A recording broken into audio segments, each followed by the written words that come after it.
Blonde girls be doing anything instead admitting that they are outright crazy, they will play with you, and then claim that they didn't know their own feelings or how they felt trapped in someone else's body bullcrap.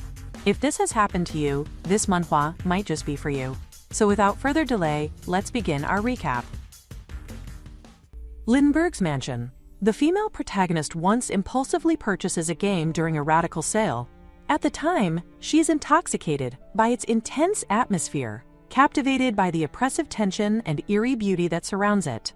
She begins playing obsessively, yet the extreme difficulty slowly overwhelms her. Stress piles up with every failed attempt, every wrong choice, and eventually she can no longer endure it. She quits the game without ever reaching the ending.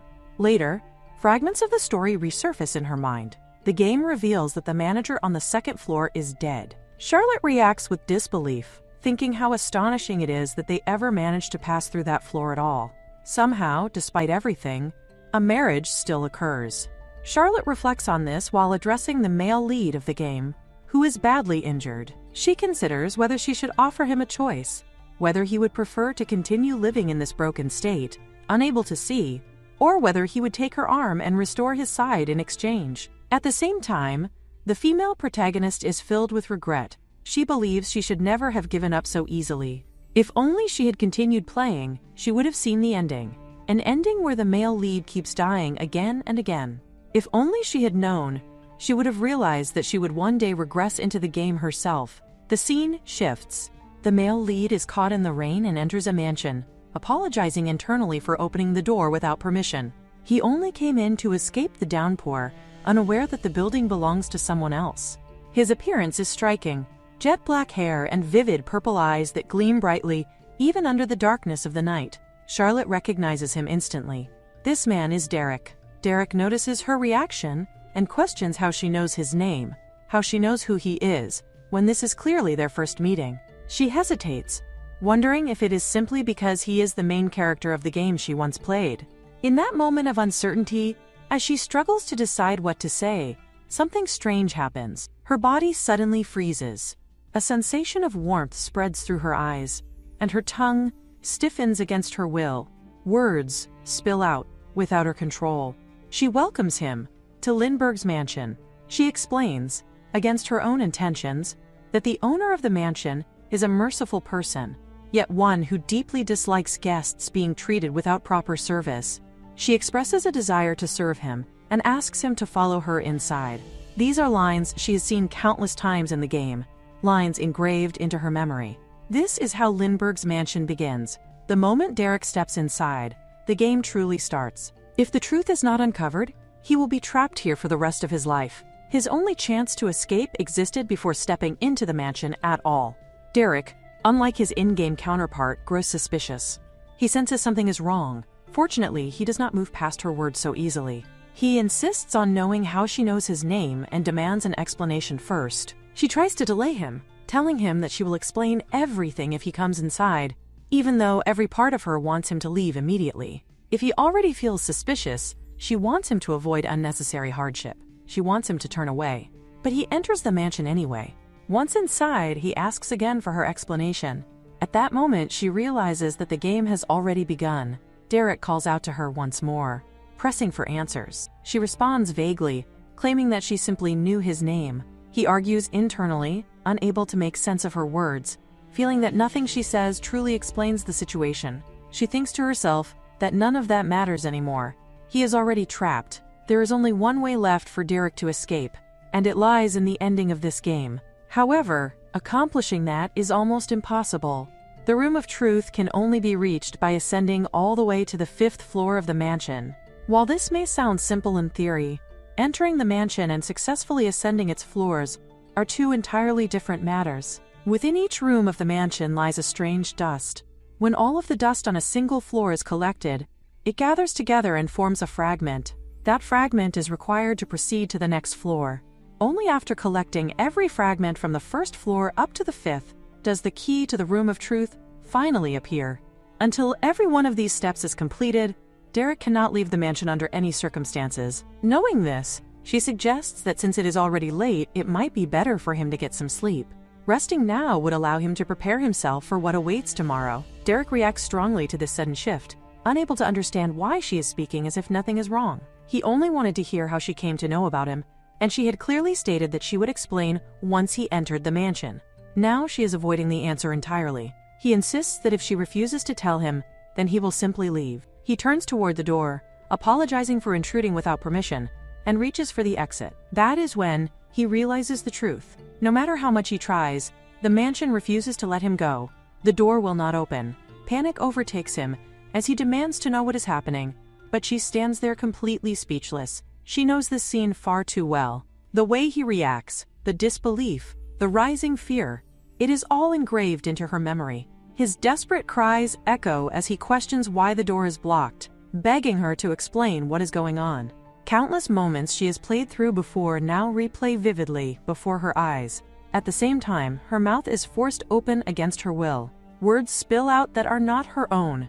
She welcomes him to Lindbergh's mansion, mocking him cruelly, and declares that he cannot leave this place until he finds the room of truth. The moment the words are spoken, there is no turning back. Derek demands once again to know what she is talking about, unable to comprehend the situation unfolding around him.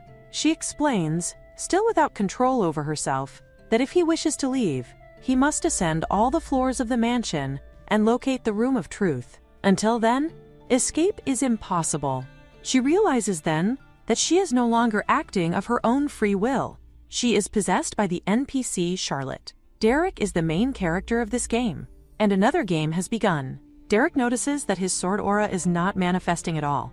The power that should naturally flow through him refuses to surface, and this only deepens his confusion and anger. He demands to know the meaning of this, questioning what she wants from him, and whether someone is ordering her to act this way. Charlotte responds mechanically that he must understand that he needs to find the room of truth. His patience snaps at that answer. That is not what he asked. Gritting his teeth, he pushes past her, deciding that all he has to do is find that cursed room. The reason Derek is so furious is likely because of them, the people he must protect outside this mansion. Within the game, Derek is portrayed as a fundamentally kind being. He carries a strong moral imprint, one that makes progressing through the game unusually difficult because of his temperament. Even the smallest reminiscence causes him to think of those people. For Derek, his life's purpose is to protect them. Although he behaves as if his only reason to live is for their sake, their true identities are never revealed to her. Because she never completed the game, she never discovered who they really were. A few days later, Charlotte observes that the mansion has become strangely quiet. She remarks internally that it has been a while since there was any disturbance. When she encounters Derek again, she sees that he is badly injured. However, despite his condition, he does not appear to be dead. She wonders what she should do now. She entered this game long ago. When she first woke up inside it by chance, several days passed before she finally realized that she had possessed the NPC Charlotte. At that time, the game had not yet started, and she was trapped inside the mansion completely alone for a long period. Yet those days were not filled with loneliness, nor did they torment her. Thanks to the ironclad mentality she inherited from her father, she did not lose her sanity even while isolated. She was not afraid, because, to her, nothing truly mattered. That indifference was far more frightening. Countless times, no, not just several hundred but perhaps 1,000 times, she absent-mindedly tugged at the door handle out of sheer habit, even though it never opened. Each time, the same thought crossed her mind. What would happen to her from now on? Would she continue wandering alone forever, trapped here, without even the release of death? This present existence she has incarnated into is a dark fortress where not a single ray of light passes through. To remain here forever feels unbearable. Then comes that day. Thunder roars violently, and lightning splits the sky with deafening force. On that stormy night, the main character arrives at the mansion. A week passes after his arrival, and now he stands drenched in blood, the same man who stepped into the mansion on that fateful day. He seems betrayed by her actions, so she leaves him alone, yet it becomes a problem if he dies this early, before finding the room of truth, because this school will turn into a disaster. She stands up and signals for him to wait a moment, saying that she will go and fetch a potion to treat his wound. When she returns, she applies the potion to his injuries. Derek opens his eyes, and Charlotte asks if he is awake. The instant he regains consciousness, he moves on top of her, demanding to know why she is here and what she has done to him. This, apparently, is the result she receives after treating him. She explains that she only provided treatment because she found him injured, her hand touching his chest, as she adds that it does not hurt anymore, does it? Derek cannot believe that she, of all people, treated him. She points out that there was no one else who could do it except her. She then asks him to get off her, noting that it looks like it will take a while before they can be close again. Derek explains that for an entire week he wandered around, opening every door like a madman, yet he could not find an exit. He tried breaking windows and forcing doors open, but no matter what method he used, he could not even leave a dent. He falls to his knees, pleading that he will do whatever she wishes, begging her to let him leave this place. Even as he looks at her with pitiful eyes, there is nothing she can do. If there were, she would have left long before he ever arrived. She apologizes, saying she cannot help him, and tells him that he must find the room of truth. There is no other way. She knows it is a shock, just as it was for her. As she looks at him more closely, she realizes that he appears thinner than before. Suddenly, a screen pops up above Derek's head. It states that Derek is the 99th soul to enter this mansion, and that her role is the maid of the Grand Mansion. She does not understand what this means, nor does she know whether it implies that the game has been played 99 times. She recognizes this stage, though. There is a story that unfolds on each floor of Lindbergh's Grand Mansion, and in the game, this is called a stage. But what is this mission referring to? And what is the meaning of the display above his head? His health reads 30 out of 100. She wonders if this is some kind of direct game screen, but then the number catches her attention, leaving her shaken. Her reaction confuses him as he asks what she is staring at. They are in trouble. If he encounters a monster in his current state, he will collapse before he can even fight, and he will die. Realizing this, she grabs his hand and tells him that they need to eat. Normally, a person would not die immediately if they failed to eat. However, inside this mansion, if one's hunger level drops too low, death comes instantly. In other words, once it happens, there is no recovery at all.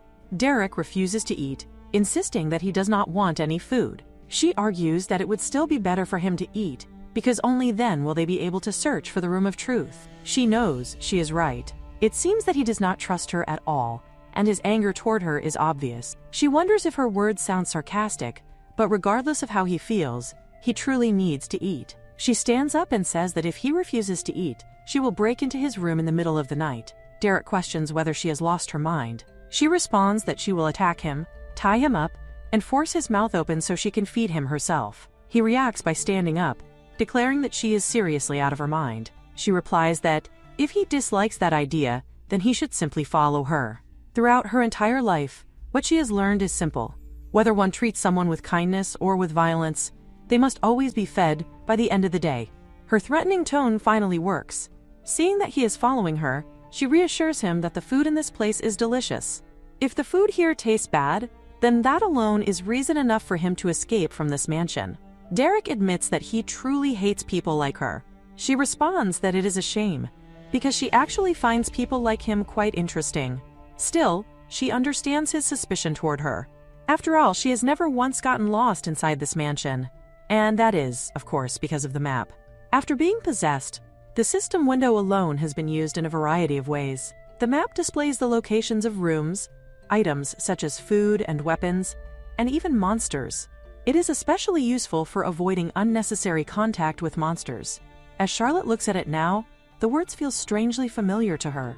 She thinks that it would be nice if the Room of Truth and the corresponding floor were also displayed on the map. They finally arrive at the dining room, but the moment they step inside, an unexpected surprise awaits them. A guest has already arrived. Someone is standing directly in front of a monster. Charlotte immediately reacts, warning the monster that if it dares to touch him, she will kill it without hesitation.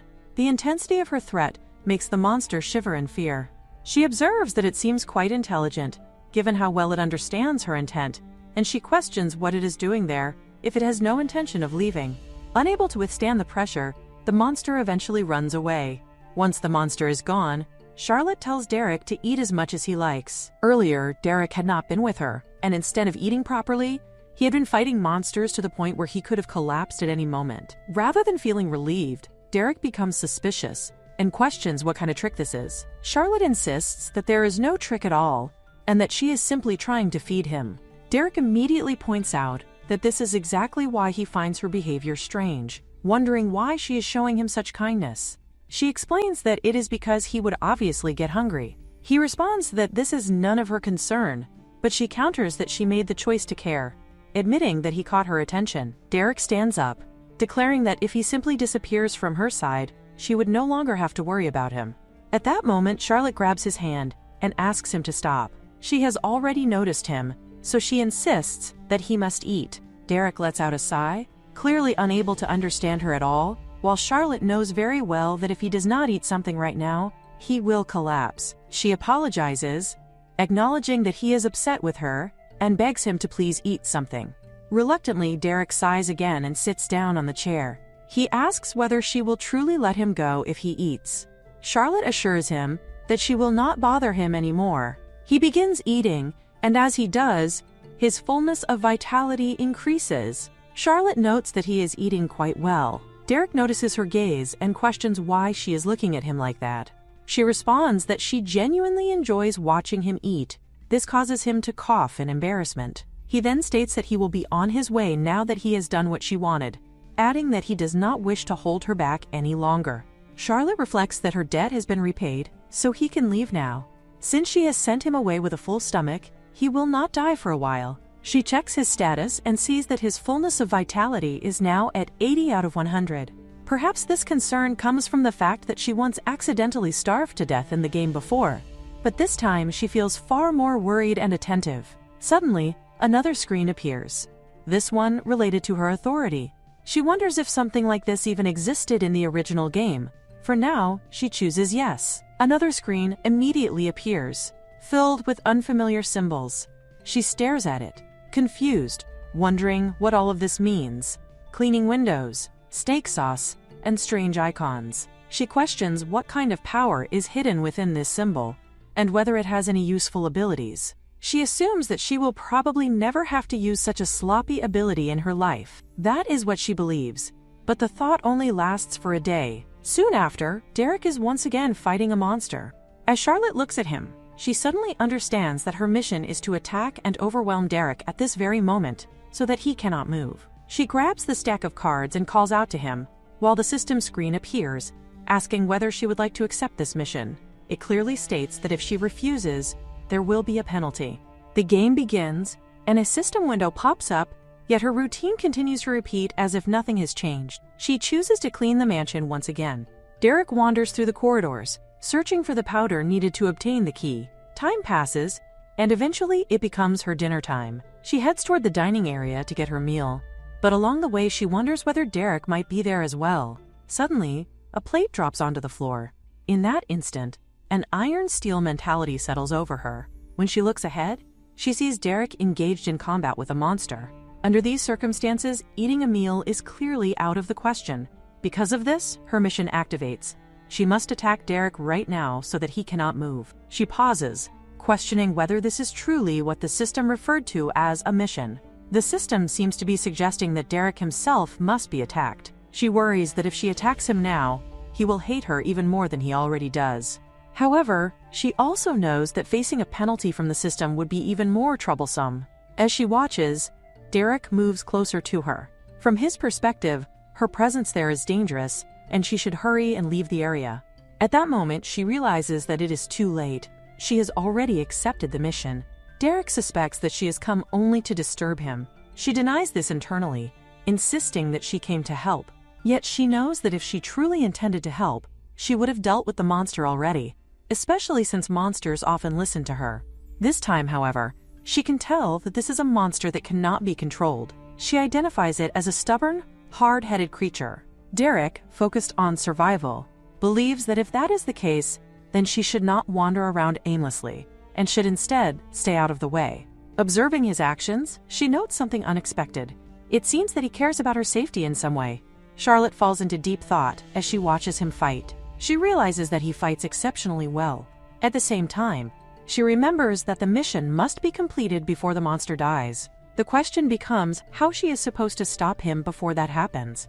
As she struggles to think of a solution, a sudden idea strikes her. She feels certain that this approach will work. Meanwhile, Derek continues to battle the monster, growing increasingly frustrated.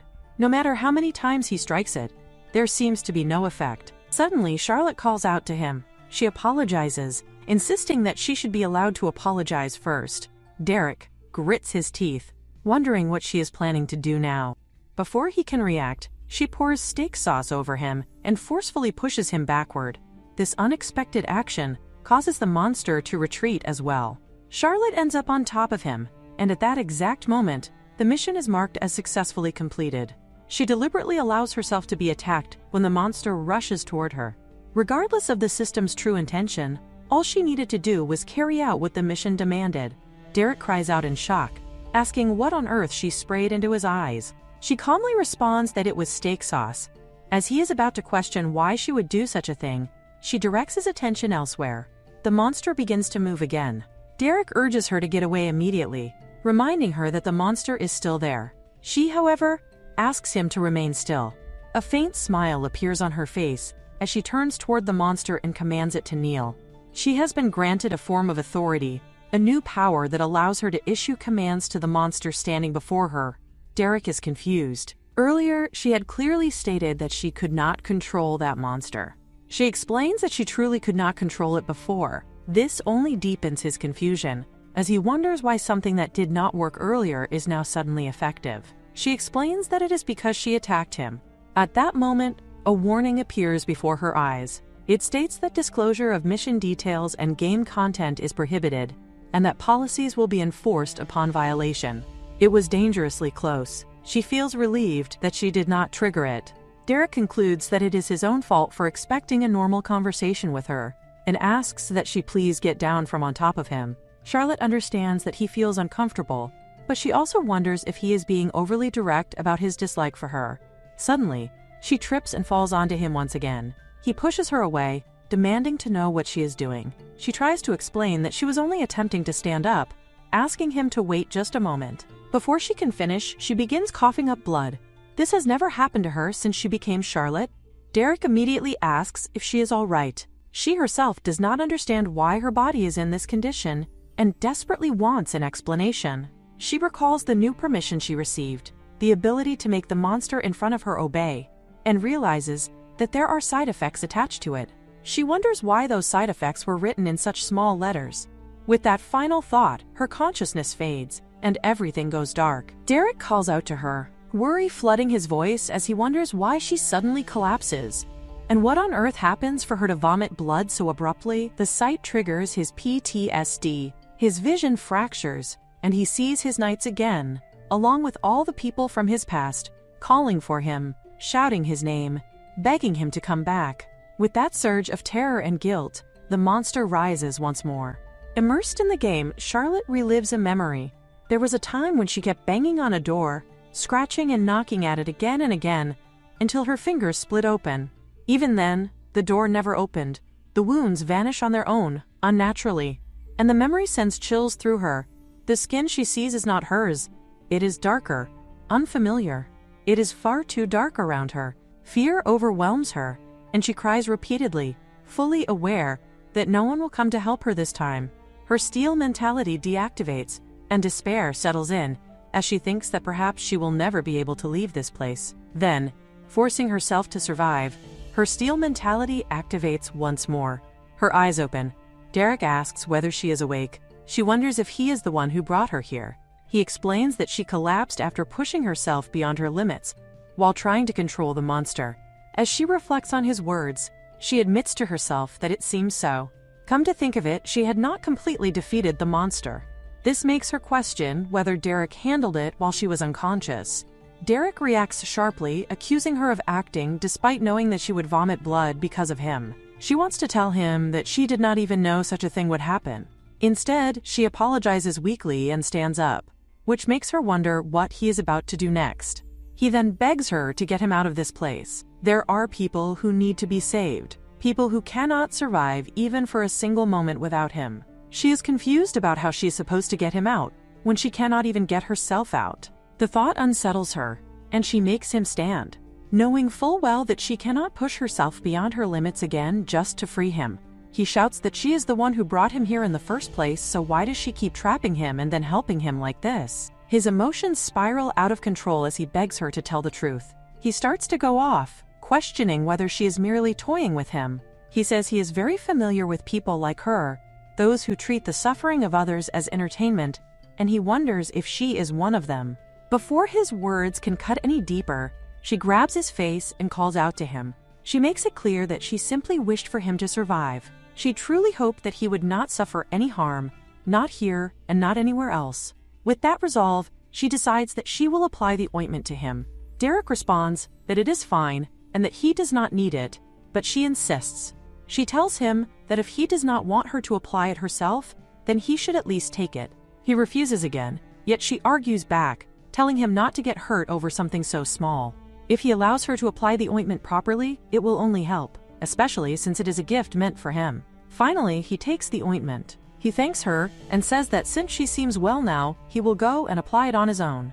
After that, he leaves. She plops down on her bed, exhausted, thinking that everything feels broken, as if the system itself has been hacked. Between fighting monsters and calming Derek down, she feels completely drained and just wants to rest. Suddenly, another screen appears. It announces that Derek is achieving unprecedented feats among the souls so far, and mockingly asks whether she feels sorry for the 90-year soul who came before her. The system does not give her a moment of peace. She wonders about the 98 people who visited this place before her, and questions whether none of them ever managed to finish the game in all that time.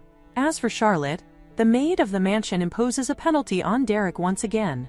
A prompt appears, asking whether she would like to accept this mission. She knows she cannot afford to receive another penalty, yet before she can even type yes or no, she hears strange, unsettling sounds echoing around her. The mission states that Derek must act as bait, and the target is the monster of the mansion. Charlotte often imposed penalties on Derek in the game before. The rooms of the mansion would increase in difficulty, starting from simple traps and escalating into monsters and severe mental challenges. She had always guided Derek toward the most dangerous rooms, especially the one containing the giant monster that carried a high-level mental curse. After Derek fell victim to the curse of that room in the game, he was forced to wander through endless nightmares forever. She now wonders what responsibility she could possibly have toward a monster she has never encountered before, and what else might be hidden behind this mission. Yet she knows one thing with terrifying certainty. The moment she reads the penalty condition, her blood runs cold. If the mission fails, she will be trapped in the room of nightmares. A few days have passed since Derek entered the mansion, and still no one has approached him. He walks carefully, following the mark, thinking that eventually someone will come looking for him. The scene shifts to a memory from the past. The priest had asked him about the role of the children of the temple. Derek had replied that the children of the temple are raised to carry out the will of God, that it is their sole duty to devote their lives to maintaining the generosity and sacred mission of the temple. The priest had observed him closely, and noted that he was not completely brain-dead after all. He had wondered what to do with him, given that Derek would even convulse at the sight of blood. Yet, circumstances had intervened. It seemed that one of the Grand Dukes was in need of an escort knight. Being a person of high status, he would require service of the utmost care and precision. The priest had given Derek strict orders. This was his last chance to prove his worth. If he even entertained the thought of running away, he might as well give up entirely. The priest had made it terrifyingly clear.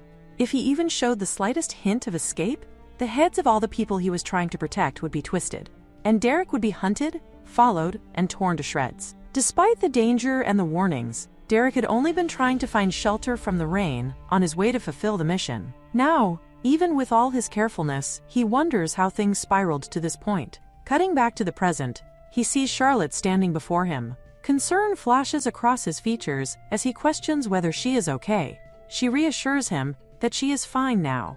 He comments that it must have been difficult for her to recover so quickly, and that she should have rested for at least a day or two longer. But as he studies her more closely, he notices her eyes. At first, their color had definitely been red, a detail he had not expected to overlook. He shakes his thoughts away, dismissing it with a mental, "Never mind," and turns his attention back to why she has come. Charlotte explains, almost casually, that she is hungry and wonders if he could bring her a meal. Internally, she questions whether her request is too sudden, whether it seems abrupt to him. Derek, however, nods in understanding and asks where the meal is. Charlotte looks at him without replying, her gaze fixed and her expression strangely intense. Derek notices the peculiarity in her demeanor and wonders silently why she is staring at him in that way. Feeling that there is something unusual behind her eyes, she explains that the creature in the room with the food is formidable, a threat he cannot underestimate. Her words carry an unspoken request for help, though she does not phrase it as such. He comprehends her meaning immediately and assures her that he will handle it, instructing her to wait while he fetches the food. Charlotte's curiosity and suspicion flare as she questions why, if he harbors such animosity toward her, he is offering assistance. Derek's response is simple, grounded in observation rather than sentiment. He knows she is unwell, and that is reason enough. Internally, Charlotte wrestles with her thoughts, determined not to give him the satisfaction of thinking his actions might stem from pity. She resolves that if that is his motivation, he is a fool. She plans to let him enter the monster's lair alone, confident that he can handle himself. Before he steps into the darkness, she cautions him to take a candle, emphasizing the necessity of light in such a perilous place. He accepts the candle and moves forward. Charlotte, following the system's guidance, rationalizes that helping him to this minimal extent is permissible. Even a small flame is sufficient to hinder the monster's movement, providing a measure of safety. She tells herself he will be fine, as long as he retains the candle's illumination. Yet, in a moment of carelessness or thoughtless impulsiveness, Derek extinguishes the candle before entering the room, negating the protection it offered. As he steps inside, the air feels dense, laden with the stale remnants of work that has been long abandoned. He observes the room, empty and unyielding, devoid of the food he had anticipated. Frustration creeps in, and he contemplates retreating, convinced that he has been deceived. Yet, before he can turn back, a strange, inexplicable sensation washes over him. A pungent, unsettling odor fills his nostrils, mingling with a feeling of profound unease. His vision begins to shift, and in the dimness, spectral images emerge. He sees faces from his past, people he once knew, ghosts of those connected to him in life. A small boy's cry pierces through the darkness, asking when his brother will return, a haunting echo that chills Derek to the core. Another figure, a woman, laments that her son has not come back, her grief mingling with accusation, her eyes locking on him as if he alone bears the blame for their suffering. One by one, the apparitions taunt him, dredging up memories and guilt until his composure shatters. He yells in desperation, his voice cracking as he pleads with them to stop. At that very moment, the monster stirs, rising from its lair as if drawn by his distress. Derek shouts warnings, commanding it to stay away, to not approach. His words are urgent, laced with fear, yet the creature moves inexorably closer. Amidst the chaos, the cistern nearby clicks and pops, marking the inexorable passage of time with a chilling precision. Until Derek's death, only 9 minutes and 59 seconds remain. The system activates once more, its cold notification announcing that the remaining time for Derek's life has dropped to 6 minutes and 27 seconds. Time does not pause or hesitate. It continues to drain away relentlessly. The numbers keep shrinking, second by second, until they reach 2 minutes and 17 seconds, then 1 minute and 3 seconds. The pressure becomes unbearable. At that moment, Charlotte arrives and forcefully opens the door. She rushes inside, calling out Derek's name as she runs toward him. The system flashes again, stating that the time remaining until his death is now 39 seconds. Her eyes lock onto the grotesque thing looming nearby, and she reacts instantly. With only 10 seconds left before Derek's death, she makes him consume what she has brought. She urges him to swallow it, insisting with desperate resolve. The instant he drinks it down, the system announces that he has been freed from the condition. Charlotte collapses backward in relief, her body going slack as the tension drains from her. However, before she can fully process what has happened, Derek suddenly moves. He grabs her and forces her down, pinning her beneath him. Confusion floods her mind as she wonders what kind of situation this has turned into. She protests that it hurts, while he repeatedly tells her to stop. She had already sent Derek toward the monster and waited, believing that nothing unusual would happen, since this is her second playthrough. Yet reality diverges sharply from her expectations. She realizes that Derek has fallen into a state of abnormality. If he cannot recover from it, he will fall into an internal slumber. The moment she understands this, she rushes to him without hesitation and administers the antidote. By then, the taste of it seems to have gone bad. She urges him to calm down. When he questions why she is there, she explains that he is the one who attacked her, and if he is conscious enough, he should at least move off her body. Even if he cannot see, She believes he can manage that much. Derek questions how she knows that he cannot see. She explains that his gaze does not align properly, and that it is obvious he cannot perceive things normally in his current state. As she looks at him more carefully, she notices something alarming. The corruption rate has appeared, marked at 1%. She wonders why it has emerged so suddenly in the game. She knows what this means. When Derek's corruption begins, it does not progress symbolically, it manifests directly. His interests fade, his inherent goodness erodes, and he gradually enters the state known as Saints 1, a condition of complete insanity. In that ending, Derek forgets his purpose of leaving the mansion, his soul is consumed by the mansion itself, and the game ends, concluding everything. Now, however, the timing of the corruption has accelerated far beyond what it should be. Charlotte wonders what would happen if Derek truly became insane and was forced to live here with her in that state. She knows she would not want that outcome either. She reassures him that his vision will return soon. Derek responds that even if his vision does return, this experience will repeat itself countless times in the future. Despair overtakes him completely. As long as he remains in this state, the corruption will continue to progress rapidly. The system updates again. The corruption rate has risen to 4%. Charlotte is confused by how fast it is increasing. She urges him to calm down first, telling him to focus only on seeking the truth. Derek counters this, questioning whether the room of truth even exists, and how he is supposed to trust her anymore. There had been no food in the room she mentioned. She challenges him in return, questioning whether he truly cannot trust her now. If he had listened to her in the first place and brought a torch inside, none of this would have happened. He grits his teeth, thinking that holding a torch would have interfered with wielding his sword. Then realization strikes him. It seems as though she knew everything all along. With that thought, his corruption rises to 8%. Charlotte is taken aback by this sudden leap. She recognizes that the trap in the room and everything surrounding it is driving him toward madness. The situation is spiraling out of control. The corruption is increasing far too quickly. She orders him to snap out of it. Derek responds that he wanted to go outside to save someone, and questions whether what happens to those people even matters. He grabs her hand tightly, unable to comprehend her reasoning. She is telling him to think about the people outside while she stands here, alive and present, as the one restraining him. With that emotional clash, the corruption rate rises again to 9%. Derek wonders whether she is trying to persuade him only in case he abandons his resolve. He suspects that she is enjoying watching him suffer. The corruption rate climbs to 11%. He scoffs internally, labeling her as a disgusting sadist who takes pleasure in the pain of others.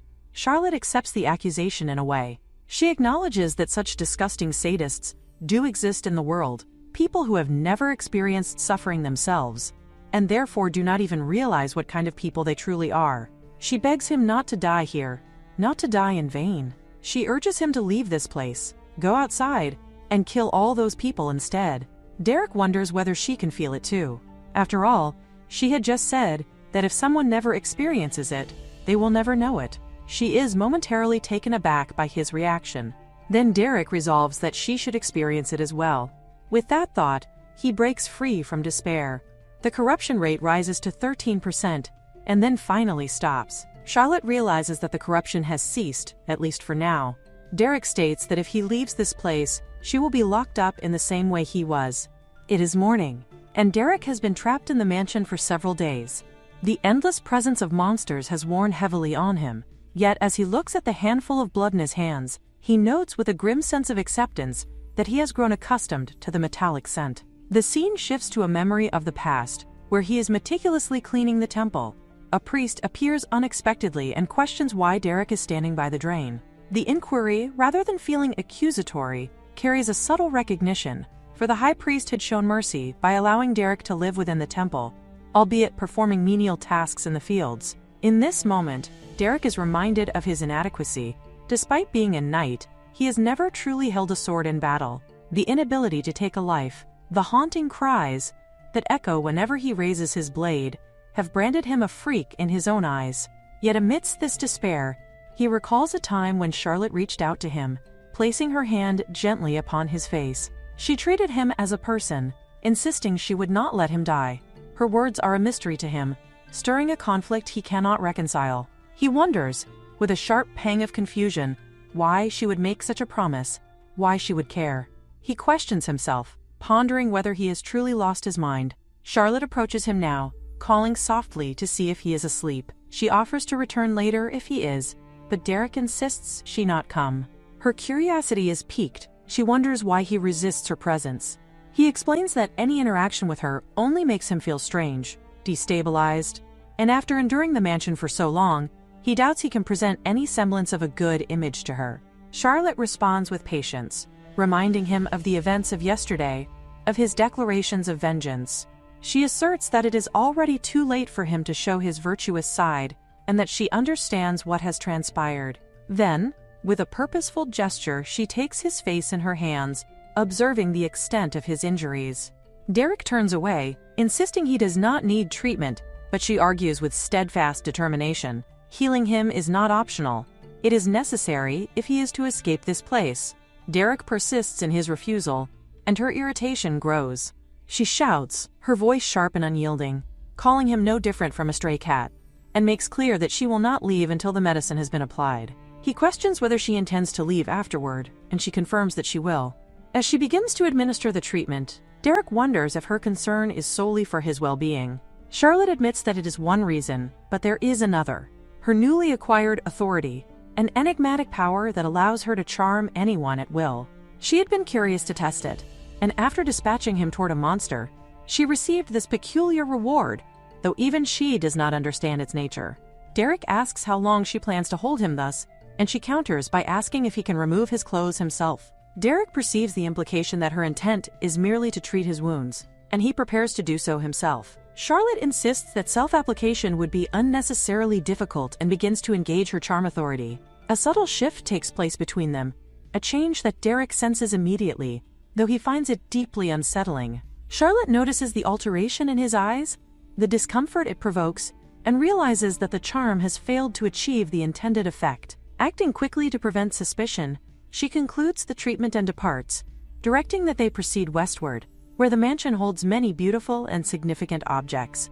The corruption spreading through the mansion is accelerating faster than anticipated, necessitating haste in their quest. Upon opening the door, Charlotte discovers a small, endearing puppy. She lifts it, delighting in its innocence, and remarks on its cuteness. The creature, she knows, is from the game and will serve to stabilize Derek, slowing the progression of corruption that threatens him. She instructs the puppy not to chew on her hair, a small gesture of tenderness amidst the chaos. In that moment, a notification appears, signaling that Derek has entered the doll room and that a hidden story on the first floor has been unlocked. Derek navigates the western room with care, discovering handmade 10-watt snacks, yet Charlotte's attention is momentarily drawn elsewhere. She drops the puppy, which then disappears from sight. The narrative shifts back to Derek in the doll room, where he questions Charlotte's presence. She stands calmly, noting that he has managed to come this far, far beyond her expectations, and that she had anticipated his demise long before he could reach this point. When Derek enters the doll room, he looks around, bewildered, wondering what on earth this place could be. His eyes fall upon a letter resting on a table. He picks it up and discovers that it is the diary of the wealthy young lady of the mansion, a lady who possesses all valuable and precious belongings. Yet, the diary reveals that the young lady cherishes most dearly a teddy bear, given to her by her late mother, more than any other precious jewel. The young lady never parts with the doll for a moment, not during meals, nor during classes, not even while sleeping. Today, observers see the young lady talking to the teddy bear. People say she does so because she cannot let go of her deceased mother. But Derek notices something different. The small figure seems to be writing with a palpable humility, and the teddy bear appears to regard her as a poor, pitiful girl, extending a strange sort of assistance to her. Derek senses that this story is unusual. Strange, even. It is at that moment that he sees Charlotte standing there. He questions when she entered the room and wonders why her eyes are red again. He is uncertain of the reason for her presence, but implores her to leave, feeling the energy in the room is ominous. He shouts at her, demanding why she cannot share herself with him and why she refuses to leave. Charlotte, however, remarks that he has come all this way already. Her words leave Derek momentarily taken aback. She admits that she had actually thought he would die before reaching this place, and confesses that she must have underestimated him.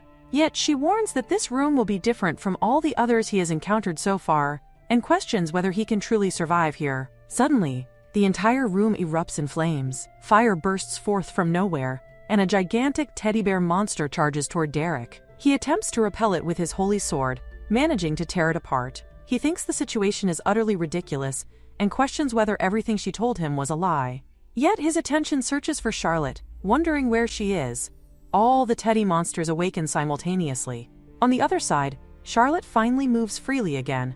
The sensation is unpleasant, yet she understands that at this pace, it seems that the ordeal will soon come to an end. She wonders whether he feels the heat among the flames, observing that he fights remarkably well. She touches the fire herself. Derek, noticing this, shouts at her, questioning whether she is insane or deliberately trying to harm herself. Charlotte remarks that if he is concerned, it is quite considerate of him, yet adds that he is an NPC, so the fire would not actually hurt her.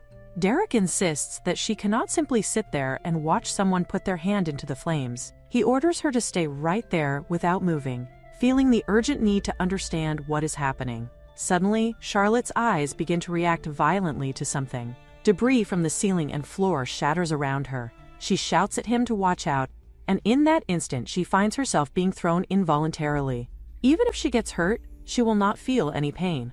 However, she incurs a penalty for failing to prevent harm from coming to Derek. Derek opens his eyes and immediately sees Charlotte buried beneath the rubble that has fallen from the ceiling. He shouts her name and desperately pulls the debris away, his hands trembling as he asks whether she is all right. Charlotte does not understand what is happening. Pain floods her senses, sharp and unbearable. Her entire body feels burned, as though flames are crawling across her skin. She begins to scream, crying that it hurts. Over and over, because it truly does hurt. She cannot comprehend why this is happening. She has not been sick since the moment she arrived here. Derek urges her to hold on, promising that he will find medicine for her. Charlotte wants him to stay. She wants to tell him not to leave, fearing that she might die if he does. Suddenly, a faint blue light begins to glow. When Charlotte opens her eyes again, she sees that Derek is still there. He looks relieved, telling her that he is glad she has finally regained consciousness. The pain has not disappeared, and he asks her to be patient, assuring her that she will be fine. Derek believes she collapsed while trying to save him, but Charlotte remains confused. She does not understand why she is hurt, or why strange words are appearing before her vision. A message states that when protection of Derek was granted, the resulting damage was assessed as a penalty inflicted upon the mansion maid Charlotte. She wonders whether she was injured because of this rule. The realization feels absurd and infuriating. What is the point of such a system if it does not warn her beforehand? She almost died because of it. Derek tells her that he hopes she will never do anything like that again. What if she had actually died?